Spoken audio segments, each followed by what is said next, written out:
In today's video, I'm going to teach you how to design Google Web banner ads in Photoshop. Whether you're a seasoned designer or a complete beginner, this tutorial will walk you through each step to create eye-catching web banners that will captivate your audience. So, let's dive right in. First things first, we'll be using Adobe Photoshop for this project. If you don't have it installed yet, you can download a free trial from Adobe's website to get started. Once you have Photoshop up and running, the next step is to create a new canvas suitable for web design. Start by clicking on File in the top menu, then select New. In the dialog box that appears, click on the Web tab, choose Web Large, which is a standard size option that works perfectly for most web banner ads. This setup ensures your design is crisp and clear on different screen sizes. Now that your canvas is ready, it's time to add your custom background. Import the background you have prepared or create one directly within Photoshop using its powerful tools.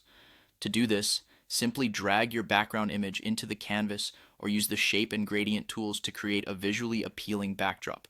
Remember, your background sets the tone for your banner, so choose colors and patterns that reflect the brand or message you're conveying. With the background in place, let's move on to placing the main subject of your banner. This could be a product image, a logo, or an illustrated graphic. Position it in such a way that it draws attention while still fitting organically with the rest of your design. You might want to use the highlight option in Photoshop to make your subject stand out against the background. This can be achieved by adjusting the brightness or adding a subtle drop shadow, creating depth and emphasis. Next, it's time to choose fonts that complement your design. Typography is crucial in catching the viewer's eye. To do this, click on the text tool in the toolbar and explore different fonts to see what works best.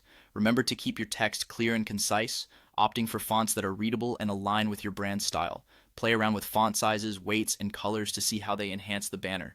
The finishing touch is to finalize and save your design. Double check everything from spelling errors to the alignment of elements. Once satisfied, click on File, then Export, and choose the format that best suits your needs. For web banners, saving as a JPEG or PNG is usually recommended due to their good quality and web-friendly size. And there you have it. You've just designed a professional Google Web banner ad in Photoshop. Don't hesitate to experiment with different elements and styles as you continue to refine your skills. Thanks for watching, and happy designing!